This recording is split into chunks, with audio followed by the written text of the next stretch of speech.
நம்மளோட பாக்கெட்ல உள்ள பணம் பேப்பரா மாறிக்கிட்டு இருக்கு அப்படின்னு சொன்னா உங்களால நம்ப முடியுமா?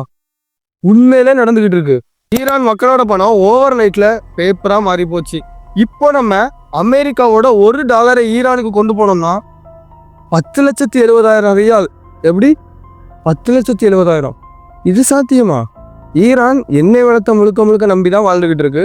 ஸோ எண்ணெய் வளங்களை எக்ஸ்போர்ட் பண்ணி அவங்க வாழ்ந்துகிட்டு இருக்காங்க. விவசாய பொருட்கள் பெரும்பாலும் கிடையாது. ஸோ உணவுப் பொருட்களை இம்போர்ட் பண்ணி தான் வாழ்ந்துகிட்டு இருக்காங்க. இதனால அமெரிக்கா மாதிரி கண்ட்ரிஸ் ஈரான் மேல பொருளாதார தடை போட்டதுனால அவங்களால விவசாய பொருட்களை இம்போர்ட்டும் பண்ண முடியல, எண்ணெய் வளத்தை எக்ஸ்போர்ட்டும் பண்ண முடியல. ஸோ நாடுகளில் உணவு பஞ்சம் ஏற்பட்டுருச்சு. உணவுகளுக்கு தட்டுப்பாடு ஏற்பட்டதுனால வீதியில் இறங்கி மக்கள் போராட ஆரம்பிச்சிட்டாங்க. உணவுக்காக கடைகளை உடைச்சி பஜாரை உடைச்சி திருட ஆரம்பிச்சிருக்காங்க. அவங்க நாட்டில் பணத்தோட மதிப்பு சுத்தமாக போயிருச்சு. அவங்க நாடே சுடுகாடாக மாறிக்கிட்டு இருக்கு. ஸோ இதுலேருந்து நம்ம புரிஞ்சுக்கிட வேண்டியது என்ன அப்படின்னா, விவசாயத்தை விட்ட வெனின்சுலாவும் காலி, விவசாயம் பண்ண முடியாத ஈரானும் காலி.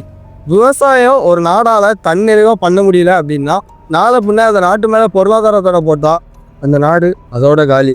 அப்படி அந்த நாடு வாழணும் அப்படின்னா இன்னொரு நாடுக்கு அடிமையாக தான் வாழ்ந்தாகணும்.